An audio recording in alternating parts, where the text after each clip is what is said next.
Hello everybody and welcome to this Blender tutorial here at cgcookie.com. My name is Claas Kuhnen and in today's episode I will take you through a texturing workflow that focuses on quickly producing color design variations. To give you a quick overview, we will start with UV unwrapping the different mesh parts. I will show you how to design node-based materials to simulate leather and woven fabrics by only using grayscale images for color and bump mapping. In addition, I will demonstrate to you 3 practical approaches to model and visualize stitches. And we will finish this episode with a few creative tips about product renderings applicable to the industrial design area. So let's get started with UV unwrapping. What you see here is my finished model, and all the different mesh parts have their unique UV unwrapping and UV textures. And as a tip, whenever you want to work with seamless and tileable textures to simulate fabric patterns, it is really crucial that you try to make sure to UV unwrap your mesh as good as possible and preventing distortions or any other sort of artifacts, because those UV problems later will show up inside your material and thus inside your rendering. And for example, those mesh parts, which I'm selecting here right now, they all show a really nice and even UV unwrapping. The cubes are nice and rectangular. There's no drastic pinching or distortion. So it all looks actually pretty good. Besides, for example, this part. As you can see, like here or here, there and there, there's a little bit of distortion noticeable, visible, and that's something that's not really acceptable and will cause problems, so I have to fix that. So if I go into edit mode, you can also see here my the UV edge layout. I have an edge here, and then I have edges here. That helps me to UV unwrap the outside, the other outside, then the inside at once. And I have 2 edges here, and you might ask yourself the reason behind those. I ended up with those 2 edges through the modeling process, and because this mesh part is going to overlay and make that area not visible, there was no real need to add an edge here and then remodel everything. So that's the main reason for it. I also have an inside and outside material. That's actually very handy because now I can select just the outside points and I don't have to deal with the geometry inside. And then inside my UV unwrapper, you also see that I have a rather vertical UV test image. The reason for that is it has exactly the same size of pixels than the texture I'm later going to use to flow over the shoe mesh. And sometimes it can happen with Blender if you UV unwrap, let's say with a square format, and then later put in a different pixel dimension, the UV unwrapping can get kind of like distorted, most times like either vertical or horizontal is being scaled. But I will show actually that later in another example, so it's easier to understand. So what I can do now is I'm going to hit unwrap. Make sure that you use subsurface data, and here I'm going to select my mesh parts and slightly rotate them a little bit. Here the same. Actually, I'm going to flip it so they both show into the same direction. I move this one away. And now you can actually see the reason behind the distortion issue. a lot of these lines are actually not vertical like in my mesh. They're kind of like tilted, falling to the left. So maybe to make this a little bit better visible, I'm going to quickly select both mesh parts and then scale it up a little bit so that my UV texture is a little bit smaller and I see more of it. Visually it helps. Okay, so a possible easy fix for this is actually by using their shear command. In this case, it will look probably like 1.5 maybe, might be a good happy medium, somewhat, maybe 1.2. Okay, let's do the same here as well, 1.2.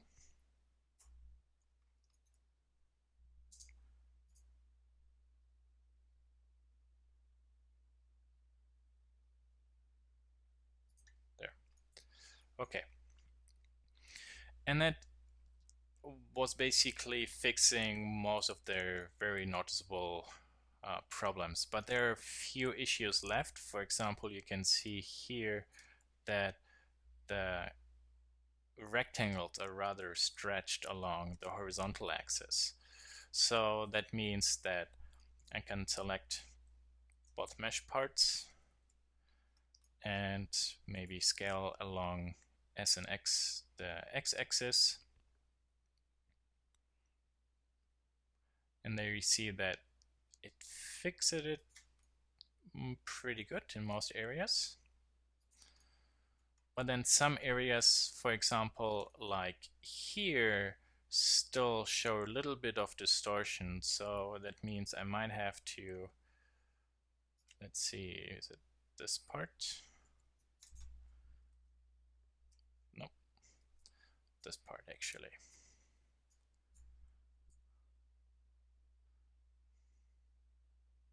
So then I can by hand try and move those, and this way fix that compressed look it had. Okay, so that actually doesn't look too bad. This one I can place somewhere here for the sake of being organized. I scale it to the same size. This one I can move down a little bit and then maybe select both, move it up. Okay, so that actually so far looks pretty good. Maybe a little bit more of rotation to keep maybe this line a little bit more horizontal, but that actually looks pretty good so far.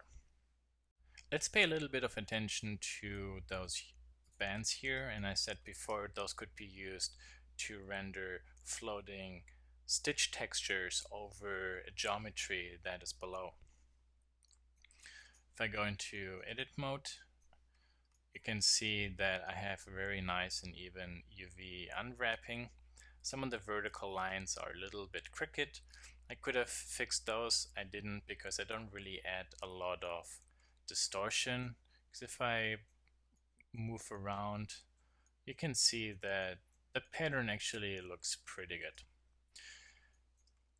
While the geometry is a little bit curved and bent around corners, it's not really difficult to unwrap something like this.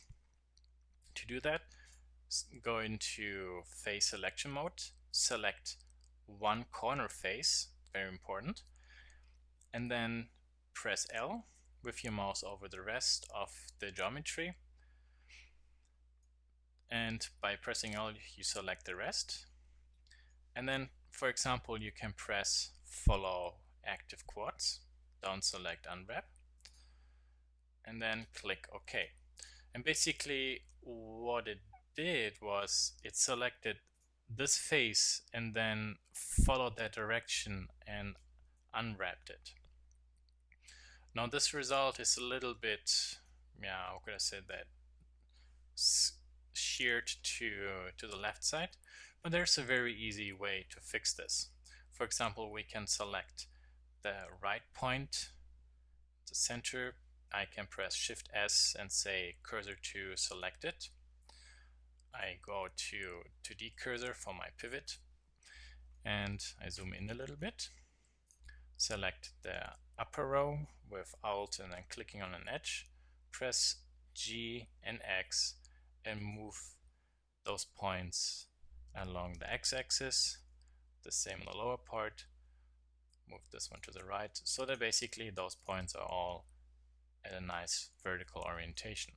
Because now I can go to the left side and again press Alt, click on an edge, press S and X, and I scale it to the right. And here the opposite, scaling along the x-axis to the left. And as you can see, it's perfectly unwrapped. Let's take a look at the geometry for the suet material. And let me hide those quickly. That, for example, is the front part. That is the back part. And maybe if you remember the modeling tutorial, you will notice that this is actually a denser geometry because I actually applied a subsurface modifier once. So I have more tangible geometry to work with. And if I go to the UV unwrapper, I noticed that it's using the wrong image actually. And I mentioned before, and that's also a big tip, to use sometimes in specific situations individually sized UV test images. And after, that's really important, don't change the format and don't unwrap or move the mesh. Otherwise things might not fit. And what I'm talking about is, for example, I could now go to export and UV layout. If I click it, Blender gives me a dialog. I could name the file and then save it. And when I go to Illustrator, then you will end up with something like this. So what you see here is the UV layout. And what that is useful for is actually it shows you a pretty precise representation of your mesh. And I also subdivided it one time and baked it, so I have a better outline, because now I can use that as a reference to precisely position, for example, curves here. And those curves I sketched, I made to follow basically like the mesh layout. And for example, this edge here, if I go to Blender, that would be this edge. And here I used this edge as a reference. Gives a nice offset to the edge to the suet when you see it from top, for example. And then if I go back to Illustrator, those lines, then for example, you could offset and in an additional step, for example, apply a graphic style. Here I build different stitch holes. Let me show those here. See, like the stitch holes and the stitches. I experimented with size and kind of like the grayscale a little bit. The grayscale value is important for the bump mapping, how far it pushes the geometry in or out. And in addition to those stitches, here I have those holes. And then later you could, for example, hide everything and save this as a grayscale image for holes, and do the same for stitches. And when you bring that then back into Blender, it will basically, well, not basically, it will perfectly fit. And that's also important, that you don't change the image format, because then your unwrapping might change. And also don't unwrap or move your mesh, because otherwise the texture won't position correctly where you want it actually to be. But more about that actually later when we actually go to the materials. But I found this to be important to point out for the UV unwrapping. And the other mesh parts, as you can see, they're actually rather simple. They're not very complicated to unwrap, so the sides are kind of easy. The tongue is easy, also that small leash. The insert, I used an edge selection and marked it as a seam. So when I unwrapped it, I ended up with those two separated parts. And it's not really a big problem that they overlap, because all I want to do is later use that unwrapping for bump mapping.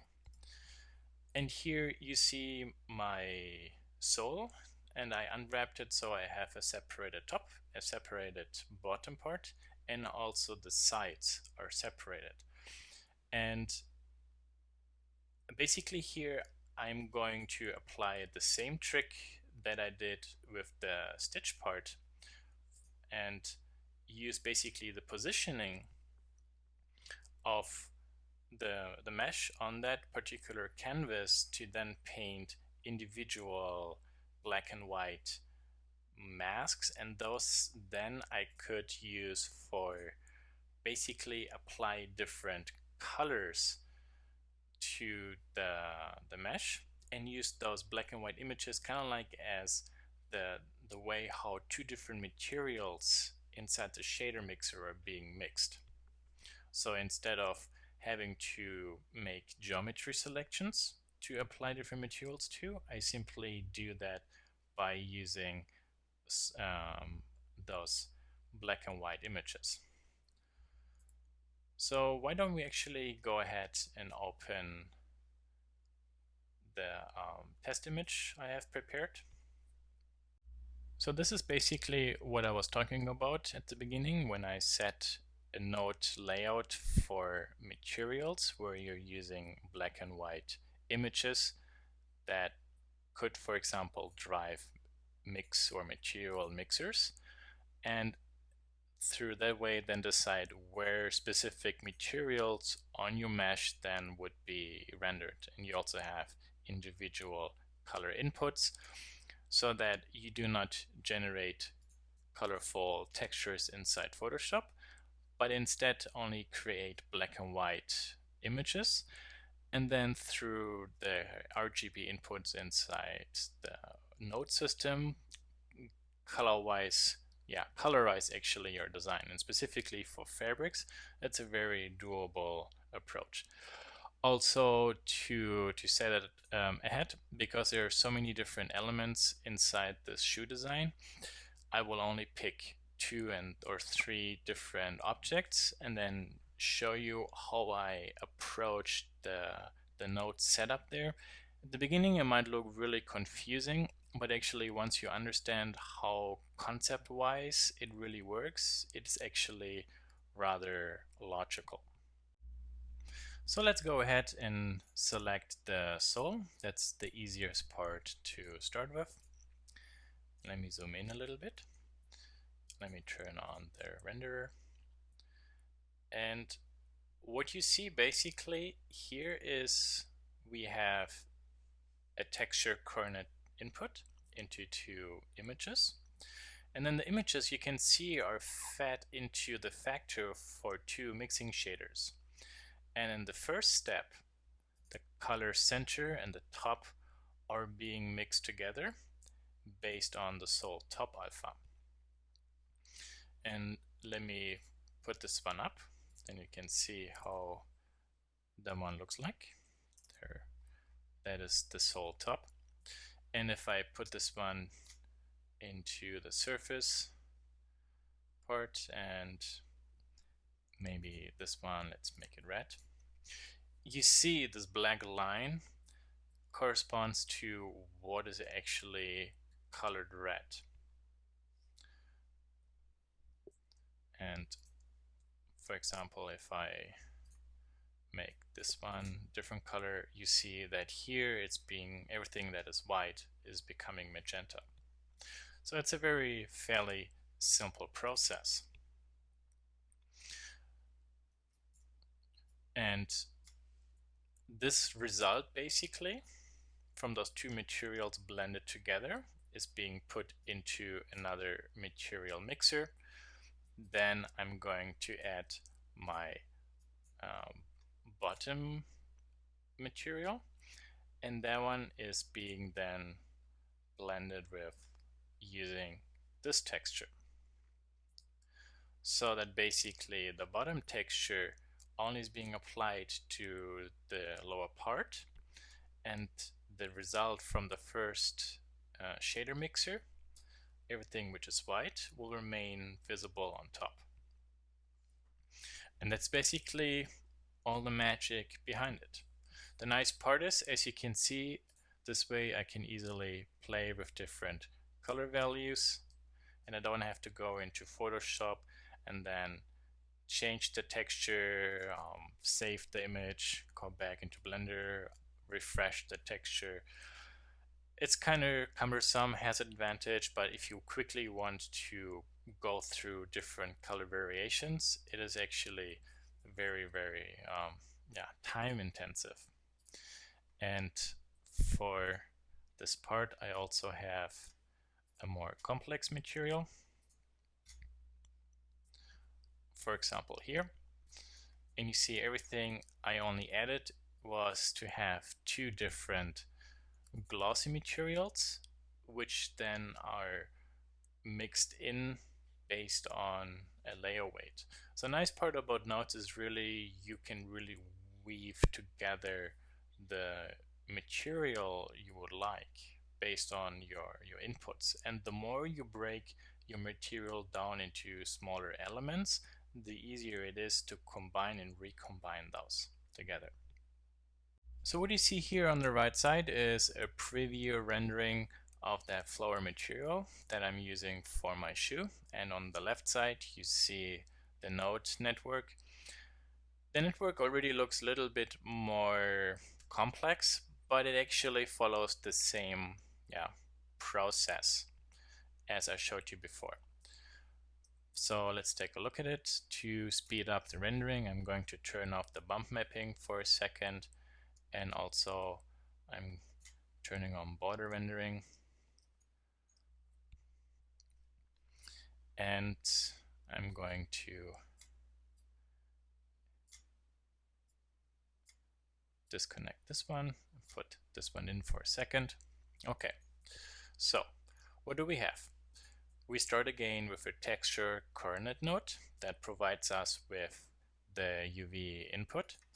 That one is being fed into two different mapping nodes. The mapping nodes are in this case incredibly useful nodes because through the scale I can define how often, for example, a texture that's seamless is being replicated over my geometry.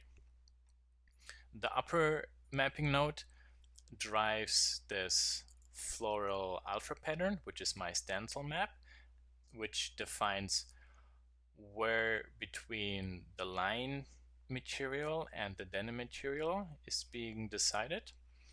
And the lower node is basically used for defining the tiling amount of my denim and the line material. So what you can see here now is an image input for exactly this alpha map, the flower denim. For example, looks like this. So a nice jeans material, and the line glossy is, for example, this one. So that is actually what you see here being rendered. The lines, and then the little bit darker part, that is the denim material.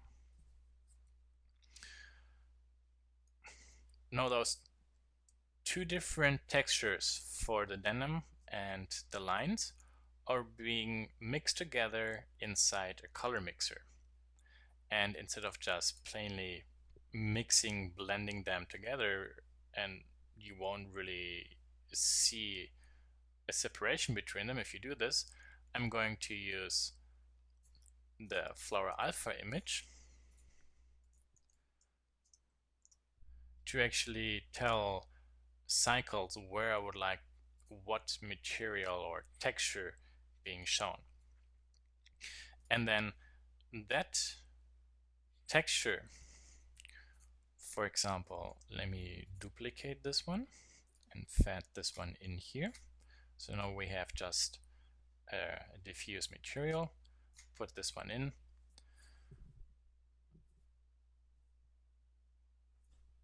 What you see there right now is basically the image result or calculation of combining those two materials, those two textures together. And let me connect this one to there.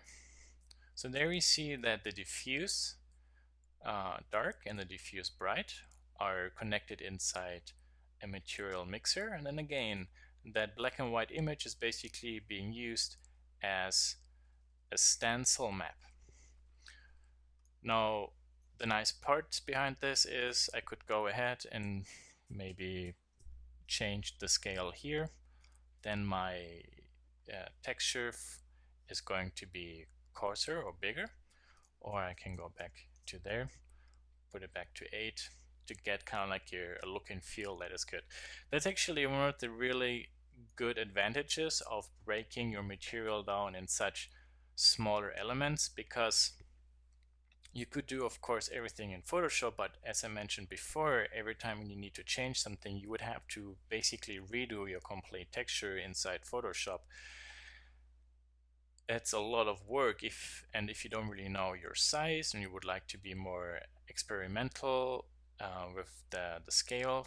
This is an ideal way how to do this. And in addition, because I'm using different color inputs, again here I could, for example, say, well, this one should be maybe a dark red, that should be maybe, that's a bad contrast, let's make it yellow. Or maybe I'm actually reversing that. So I can nicely play around with different color inputs and variations. So let's go back to where it was roughly. And of course, this material right now is rather dull because it's only diffuse. And you see that there's a little bit of material information on top. So let me disconnect this one and feed this one in here.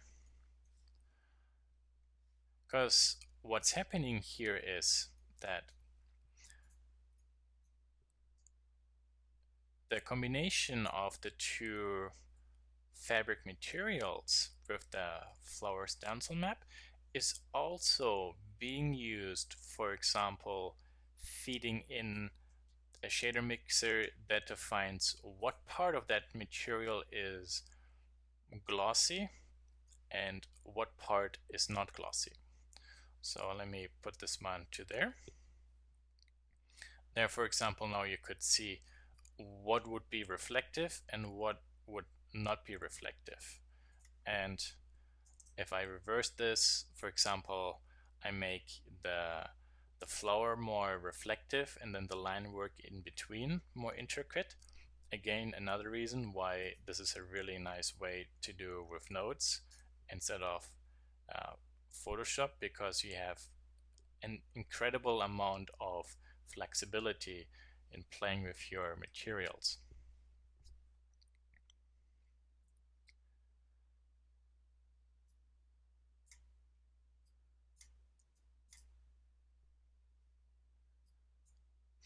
And then this reflective information is being fed into another shader mixer and then combined with the diffuse material. And by using a layer weight, I can, for example, then decide what, oh, sorry, let me go back to here. I can decide what part of my shoe actually is going to be reflective and in what way. because, for example, what you don't necessarily want is kind of like a metallic look. So like what I have right now.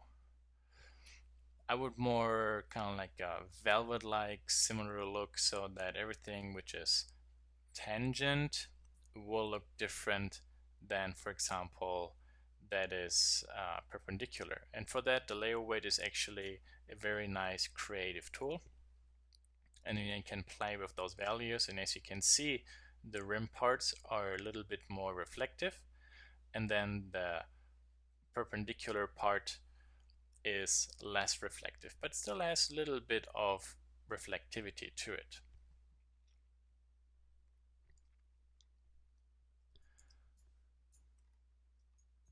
So that's basically the way how this diffuse and specular shader is built to create a floral pattern, which should simulate also the inclusion of two different stitching patterns or different materials. And then, of course, as I said, we have the same for the bump mapping. So I have the flower pattern. Then again, I'm going to use the denim and align, grid bump. Those two materials are mixed together inside a color mixer, and the alpha map here is going to be used for the factor. And then that result I'm going to feed into a math node. So if you go to converter math, that's the way how it looks like. You see like multiply, but this is actually a math node. And then I'm going to multiply the grayscale value of this color mixer result by this value. And basically what that means is you increase or decrease the intensity of the bump mapping. It's maybe sounds a little bit strange to use a math node to basically work on the strength of the bump mapping, but that's a very easy way to do this. And here, let me duplicate this one and feed it in here so that we have a more uniform look at it. And then I zoom in a little bit. And then there you start slightly seeing the bump mapping structure. And for example, if I increase this from 0.02 to, let's say, 0.2, you see that the effect is slightly stronger. But again, with fabrics, you really want very subtle bump maps, so it's not very strong.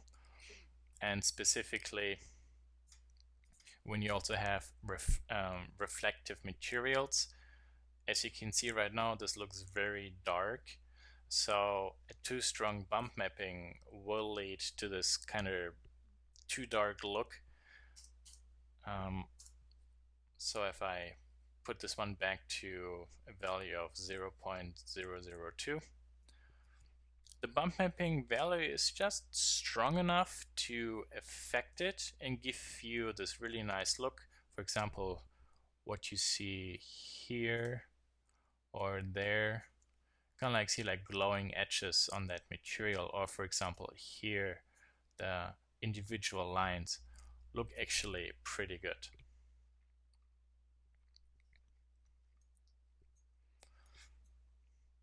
The material for the line side is actually a little bit more complex, but if you take a look at the network, you will see that it still follows the main idea. So basically what we have is a layout for the main colors for the woven polyester. We have a group of nodes that are defining the bump mapping, and we have a set of nodes that are defining the line material. And as you can see, basically already we have here like a group, two different diffuse materials. They are defining the outside and inside material for the woven polyester, and that later is being mixed together with the material that defines the line. So let's take a closer look at it. I'm going to turn off the bump mapping again and then zoom in a little bit. And the first shader basically would be the combination of the outside and inside material, as you can see here. So if I, for example, change that grayish texture to maybe orange, you see that the inside kind of like shows those small, honeycomb elements, and then there's kind of like a small gaps in between, which is actually that gray part. So if I change the color here for a second, hold on, and maybe let's go to green. There you can see that the green is also in between those brighter parts. So this material is basically created through a texture that defines my color split, and that is, for example, this texture. So everything that's white is this darker gray, everything that's black is the brighter gray. So that material, or the shader combination, then is being combined with a glossy material. So that glossy material, of course, I only want kind of like the top parts of those woven polyester elements be glossy and not the deep parts. So here I'm using kind of like a different black and white texture. That one defines everything that's black, that's glossy, everything that's white, that's not glossy. And that, for example, then is being mixed together with the original material for the inside and the outside.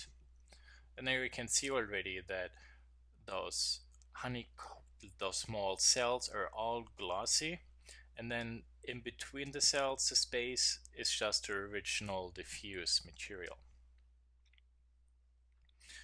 My line, for example, which I have here,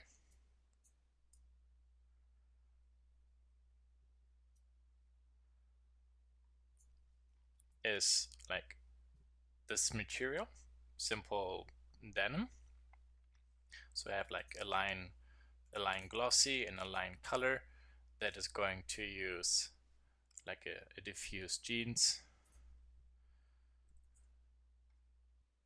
And let's pull this one up for a second.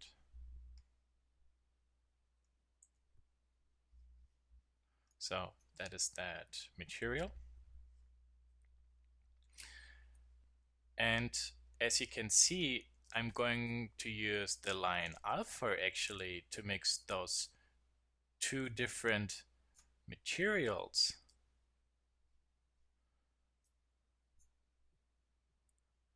together into this. So that line material, that alpha map, defines what part of this material, the white part, is visible and what of the rest, the outside material, is visible. And for bump mapping, I basically do the same. I have a line, I have a polyester bump, and I have a denim bump. And then basically the polyester takes care of all the cells and displacing it. The denim material takes care of displacing the line, and then the line alpha image, this one, calculating all together, is taking care of then defining where is the polyester bump and where is the line bump.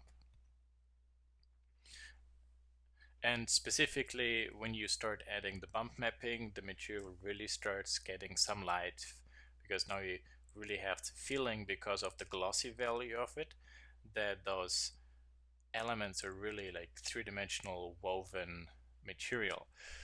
Of course, the more you zoom into, the more you will see that this is all actually artificial. So keep in mind when, for example, you do a rendering, don't zoom in too much. There's a lot of trickery that's possible. So good results are always achieved from a little bit of a distance, but that also means that you don't have to be 100% physically accurate, because woven materials are so complicated. It's very difficult to really visualize them with bump mapping, because they don't always only go up and down, they overlap, and they're more like a three-dimensional thing. So your goal is to try to do something or create a material that simply gives you the physical illusion of it, the feeling. It doesn't have to be 100% it. So that's basically how the material is set up for the line.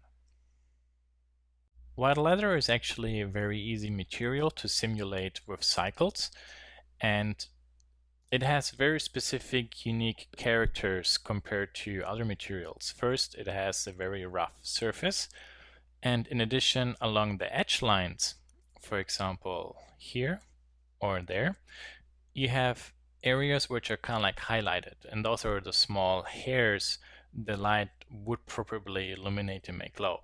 That part is difficult to render because you would actually need actual hair for that, but there are a few tricks how you could, again, give you that physical correct feeling without being necessarily physically correct. So if you take a look at the node layout, I'm using here a group where basically I'm using this material to create kind of like the rough look of the surface with a multiplier, and that goes into the displacement. So that takes care of the roughness. And then I have here another group that's basically for the scaling. That takes care of the material, how often it's being mapped over the surface. And you see that scaling node is going into the bump as well as a diffuse color. And then I have a group, let me zoom in a little bit, that is making use of a fractal texture. And then that result is being used to combine two different color inputs. That, for example, results into this checkered look. And wild leather, if you brush your finger over it, you can basically paint strokes. So that's, for example, should give you the feeling of that this is a material that got somehow arbitrarily roughened up by just touching it, and you bending the fibers and you get a different highlight look. And then in addition, that is being put into a color mixer with another one, into the diffuse one, and the diffuse base color, so this brighter and darker leather, then is being mixed together with a glossy material, and I'm using a very low value for a layer weight. And this glossy, for example, is what you see here at the edge, kind of like a ramp shader. And that, again, can give you that feeling of that along the edge you see a lot of fine fibers which are too small for your eye to see individually, but in their mass together, they kind of like make the edge glow. And that's basically how the surd material got rendered. So it's not really very difficult.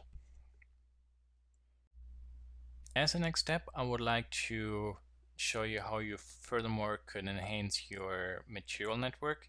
So you could define color inputs that can be applied globally. That means you define a color and it's being applied to different meshes, and if you change that color, it will update all different materials where that color is being used for. And to do this, you can use groups in cycles. For example, the thing I selected, that is my color palette group. If I open it, pressing tab, you see that it contains only an array of different RGB inputs. And then, for example, the wine red is being put into the diffuse, the pink is being put into the glossy. If I click a different material, you see I have the same connection. And the nice part is, when I go ahead and change this color, you see the whole network is basically updated. So all materials that are going to use that wine red, which I just increased in brightness, are being updated. If I click, let's say, the soul, and you see it has that updated color, and copy and paste back my former darker red, everything is back to where it was before.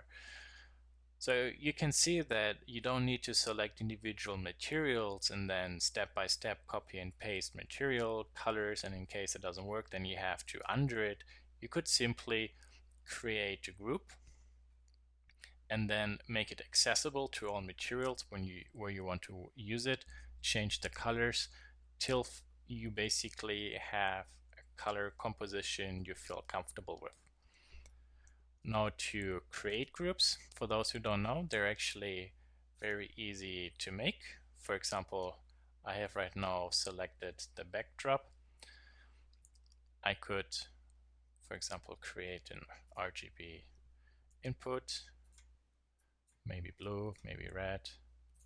Select both, press Ctrl G to create a group, and then you can drag those outputs to the right side.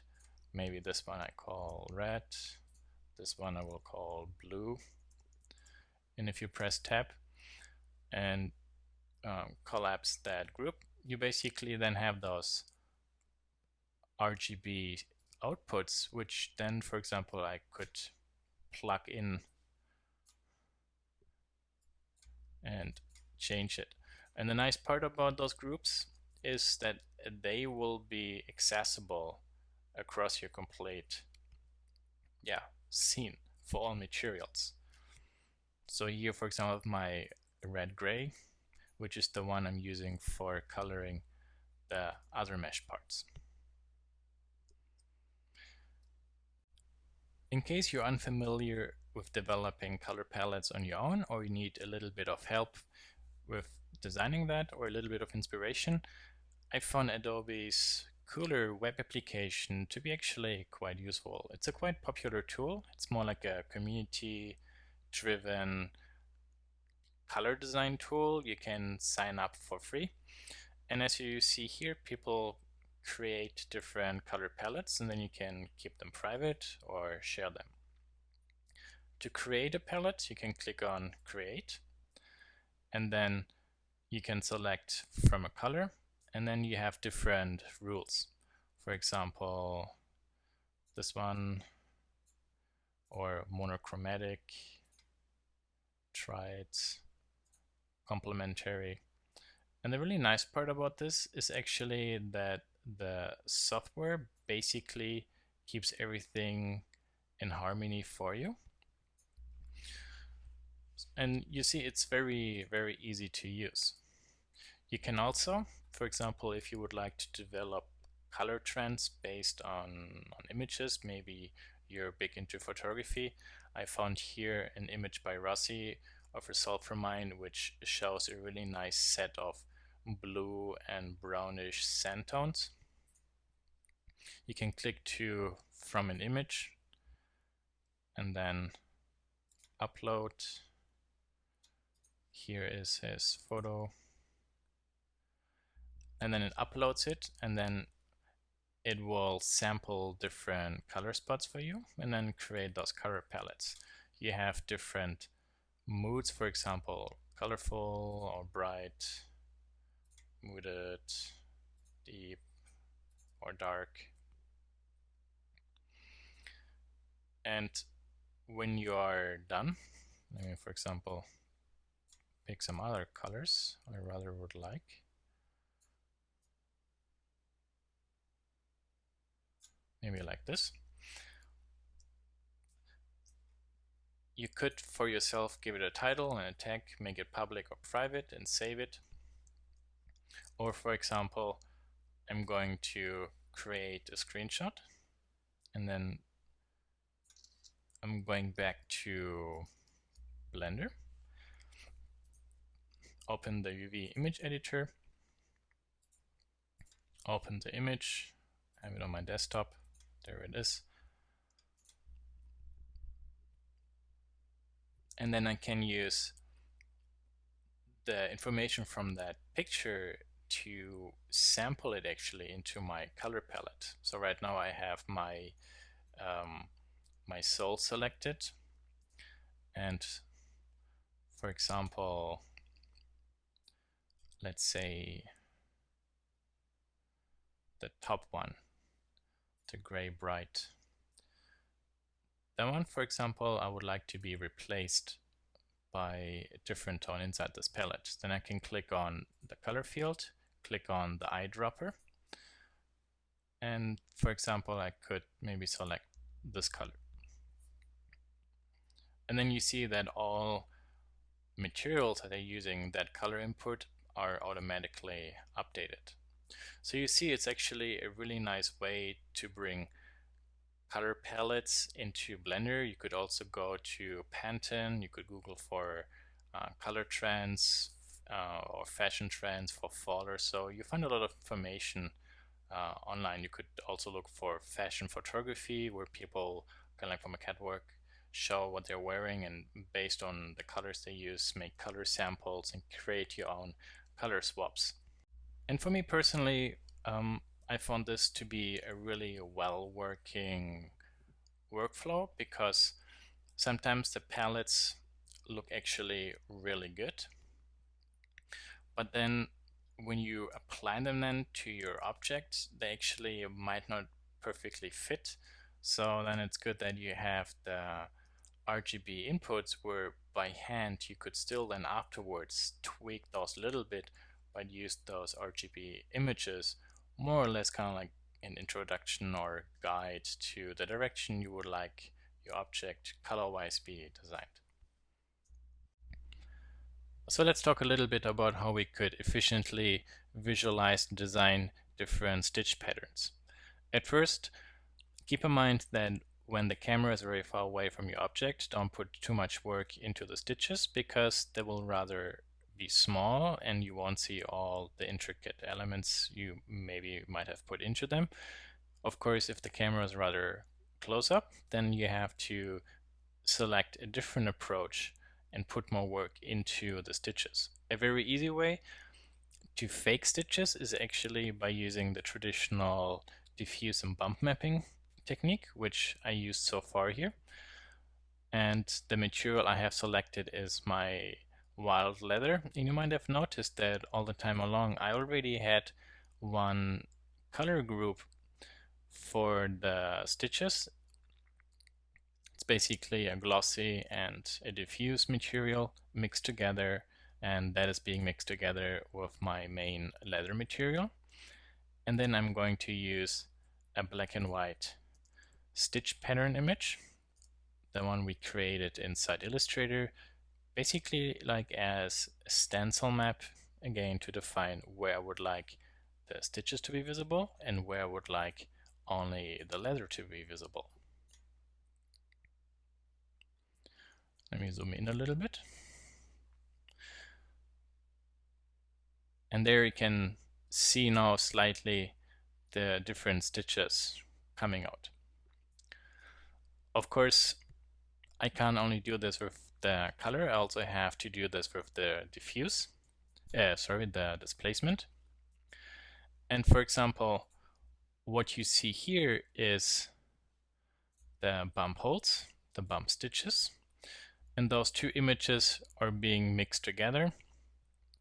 The bump stitches have a value of 1, and the bump holes have a value of 0 for the invert node, which basically makes the bump stitches go outwards and the bump holes go along the normal direction inwards, because the holes are being pushed into the fabric. And then I have different multiplication nodes added to it, again math nodes, with which I could define how much, for example, a specific gray image is being used to influence the bump mapping. So would I like the holes to be stronger or less visible? Would I like the stitches to be stronger or less visible?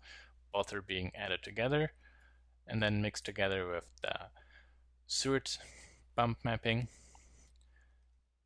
And let's take a look.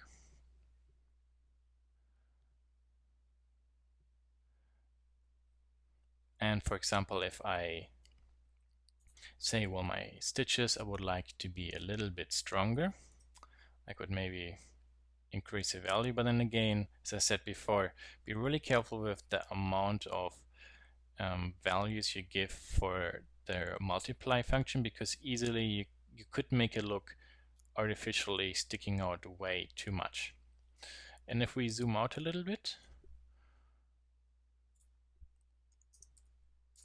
I change the value back from that standpoint, that effect doesn't necessarily look actually too bad. Of course, picking the right color for the stitches can have a drastic impact on how easy you will be able to see those. So maybe let's increase them to a brighter color. If you want the stitches to pop out more, or if you would like the stitches to blend in more, then you could just go to a color that is closer to the base color appearance of the leather part. The good aspect of this technique is that because we're using bump mapping, it's not really very memory intensive, because we don't add more geometry to it. Downside is bump mapping is good in some cases, not always the best selection for it, but it's just something you would have to decide when you do your rendering what type of approach you would like to favor.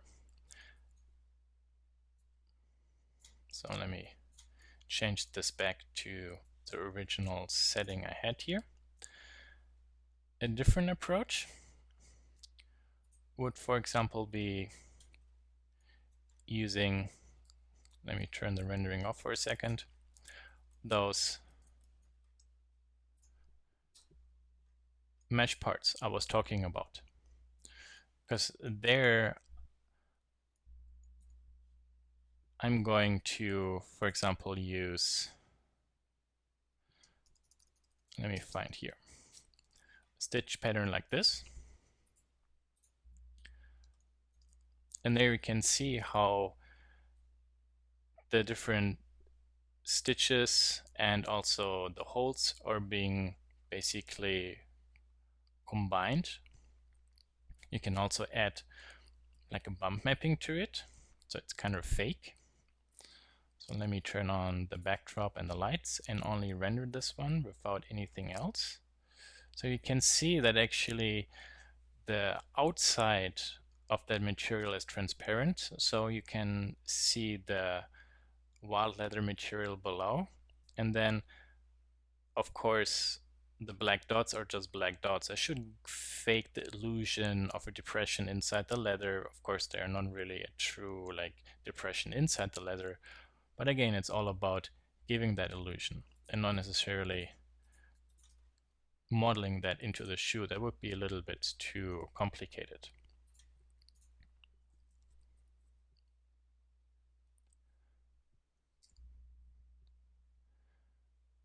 And let's render this for a second.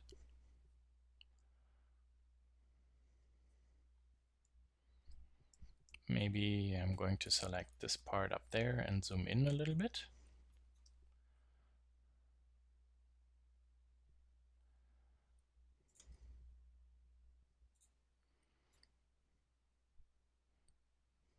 Let's change the colors a little bit.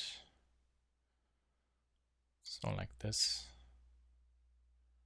So then again, they blend in more.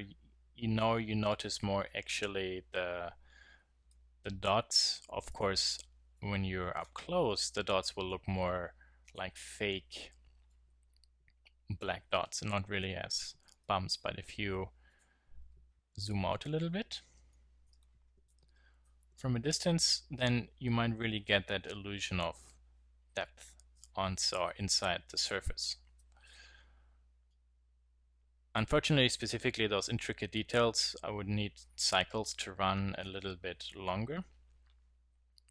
So please bear with me that I'm not always letting this one finish the rendering so you can see the crispness, but I think at this point here right now, you can start seeing somewhat like the way how the stitches start slightly popping up, and for example here on the right side, because that material also is using bump mapping, it's affecting a little bit the glossiness so that the upper parts have a slight light reflection. And for example here, the bumps basically, not the bumps, the stitches blend in because they're more reflecting the backdrop.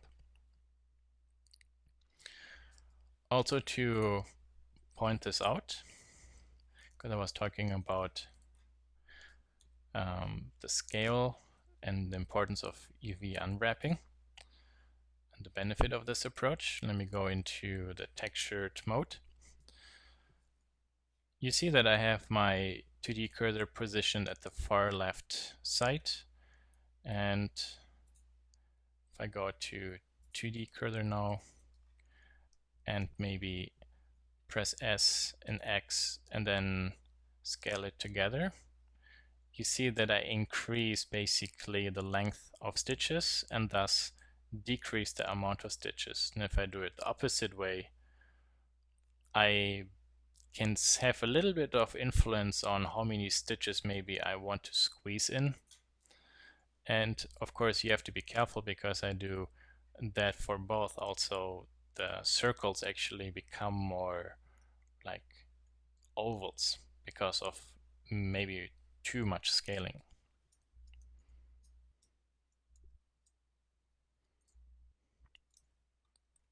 So that, for example, would be a second possible approach how to do the stitches.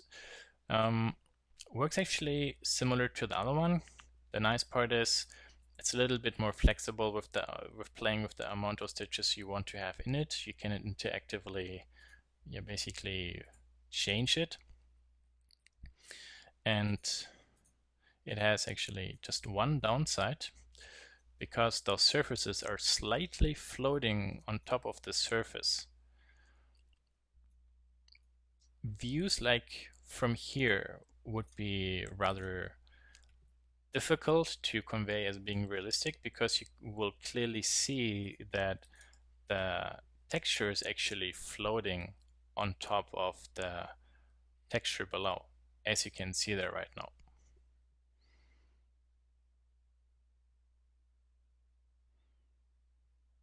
And also, as you can see in our close-up, you see that I have a small bump map tried out for the stitches, which only close-up you see. If you're further away, you actually really don't see that at all.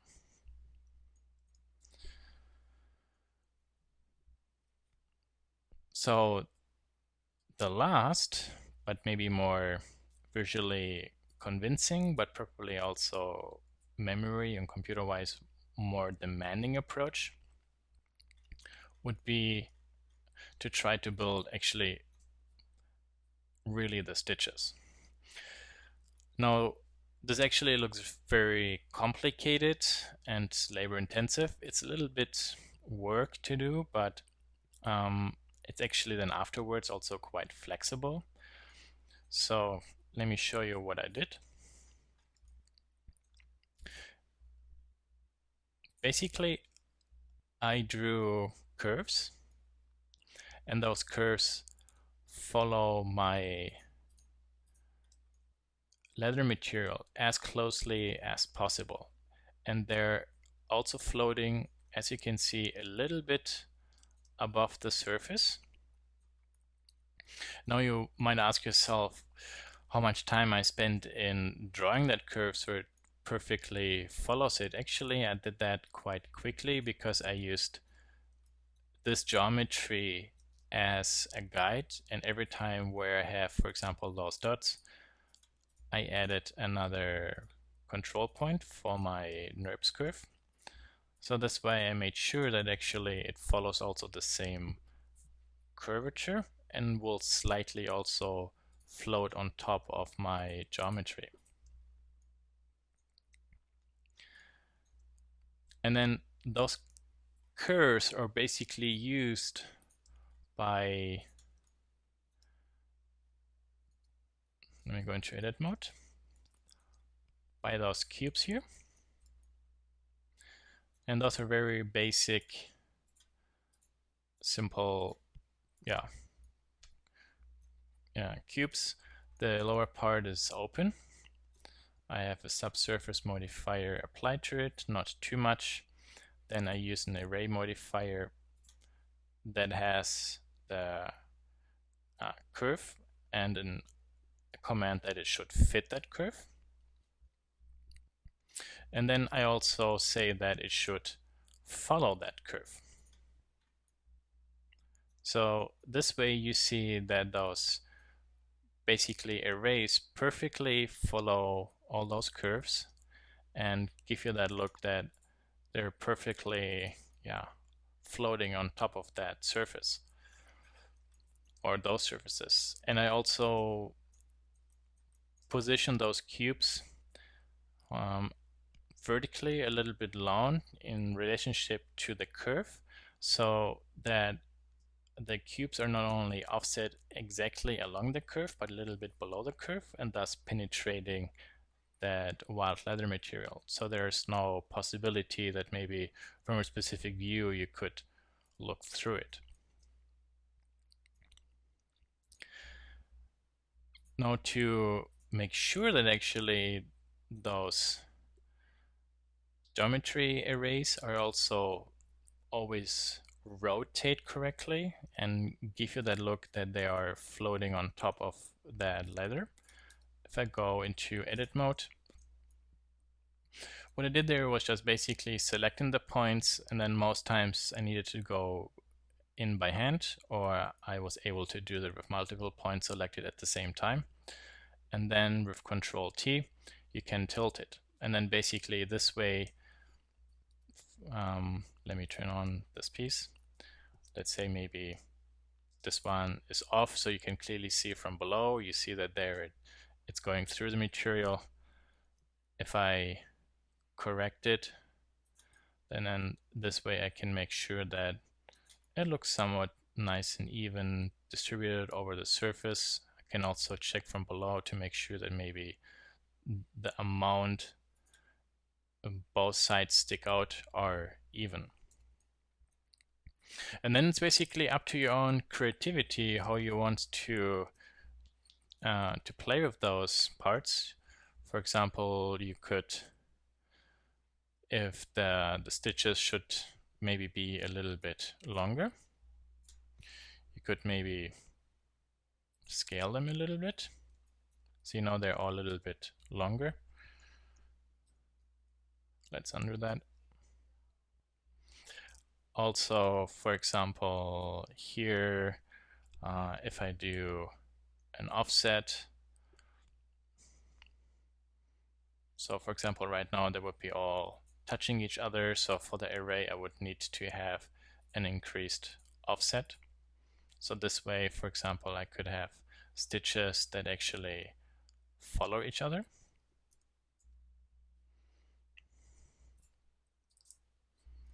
So you see that actually it's not really a very complicated approach. It's maybe a little bit of time consuming creating that curve up front, but then the nice part is afterwards you're really flexible in playing with that, because as you might have noticed, those curves are clones. Sorry, those geometry parts are cloned. Those cubes are clones. So when I, for example, select this one, and let's say I move this point up a little bit, you see they're updated everywhere else. So it's a very neat way to actually make sure that the work you do in one part gets easily carried over also to the other mesh elements, and then you don't have to work on left stitches, then go to the right stitches, then go to the stitches on the front, and then go to the stitches on the back.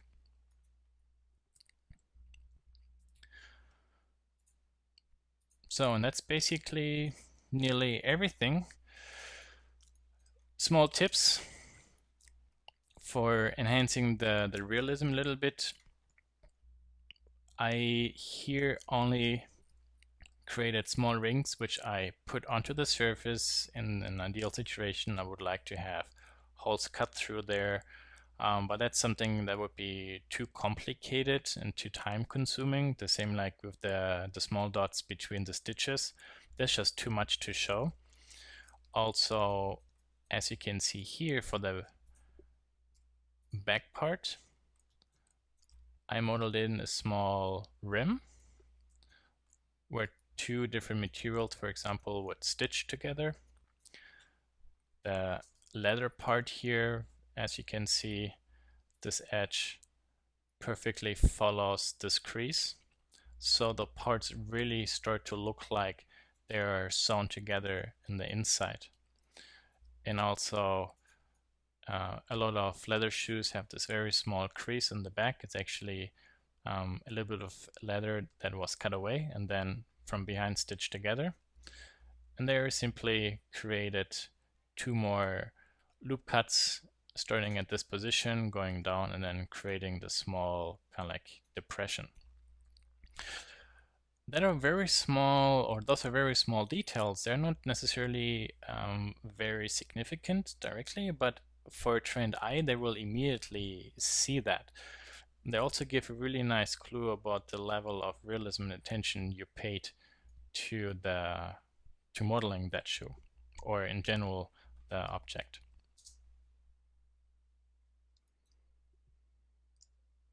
To wrap this up, I would like to talk to you a little bit about possible ideas how you could design your backdrop and also how you could pose your shoes. So ultimately you're composing a nice story about your object.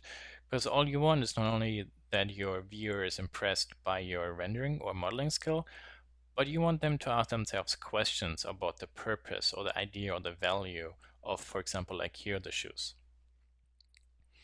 And what you see here is a very traditional approach. You have a bright foreground, and then towards the back and the top, the background gets darker. That is very good to, for example, put a good amount of contrast so that the shoe pops out nicely. This example is rendered by mainly using the world light. The ground plane is reflective, so the white you see on there is a reflection from the environment. The reflection is also tailored a little bit by hand so that it fades out to the bottom part of my image frame. It looks a little bit flat, but at the same time it also looks nice and softly illuminated. So it's sometimes also a matter of taste, what you like. Here, for example, some people might ask themselves, well, where was this picture taken? There is kind of like a stone-like concrete backdrop. Is it somewhere in an industrial complex? Did they do any certain sorts of sports? What's the story behind it? So this kind of like object, foreground and background relationship and questioning that is what you want your viewers to be engaged in.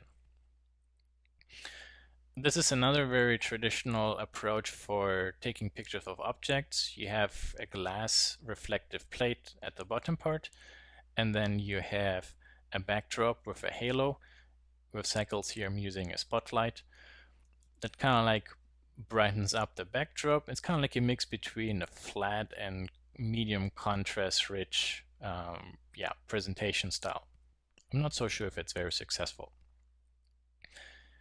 If, for example, you're looking for a nice backdrop, but it shouldn't be necessarily very monochromatic and you're up to something experimentative. For example, here it's just a plane with a spotlight. Again, very soft and even illumination. And I decided to see how it might feel when the shoes look like they're floating in space. So all the leashes are actually hanging down. Also here, start thinking about those renderings not like an image, but more think about them maybe as a presentation board, because the left or the upper right corner are very empty. Maybe they could be used for positioning sketches or some sort of typography or logo or something. What you also can do is maybe really designing your background. For example, here I put the shoes onto a structure that is similar to the cushioning you find with Barcelona chairs. So basically the value and the aesthetic from that furniture is being borrowed and tried to be applied actually to those shoes. But then try not to make those backgrounds too static. For example, here everything is nice and orderly. Here everything is a little bit rotated and it looks a little bit more intriguing and interesting because the dynamic appeal is a little bit increased. Or for example, you could also do a view from top down. And again, you see the ground plane geometry is slightly rotated, so it's not too, too regular, because everything that's perfect, most people try to achieve perfection, can easily also lead to boredom. And here another example, the ground plane is flat, and then just only the backdrop shows a little bit of that cushioning geometry, and again, maybe a little bit too static, but just slightly rotating everything, it will look immediately a lot better. Also think about how your different parts, like the shoes, interact with each other. For example, here, I remember that from still life drawing, the podest, kind of like a cube. I put those two, so they're kind of like in a relationship, talking to each other. How could you use something like this to compose a really nice storytelling about your shoe? Or for example, artificially elevated shoes. Maybe somebody might think about ballerina, maybe with a different color palette. That type of pose or composition could actually be very successful because it's kind of unusual. So people might maybe dismiss it, and others might actually stop and take a look at it and ask themselves what's going on here. This, for example, could be a very good board for industrial design. On the right side, you have an up-close, slightly dynamic presentation of that shoe, and on the left side, slightly floating in space, a little bit more backwards, showing kind of like a nice side profile. It near looks orthographic, so it's kind of like trying to mix three-dimensional feeling and two-dimensional look inside one image. And also, again, think about all the surrounding space as possible negative space you could use for, let's say, your poster design. Same here, maybe gives a feeling somebody just came home and put the shoes quickly into a corner, upper right corner again. It's very open and can be used. For example, here both shoes showing the outer part of the line might maybe be a little bit too much the same, but at the same time, kind of like looks a little bit leger, kind of nice. And this one maybe a little bit more dynamic because it's nice to see the structure of the sole. This one's a little bit brighter, this one's a little bit darker. And that's basically it. I hope I was able to help you with a little bit of your creative questions. Thank you for watching this, and bye-bye.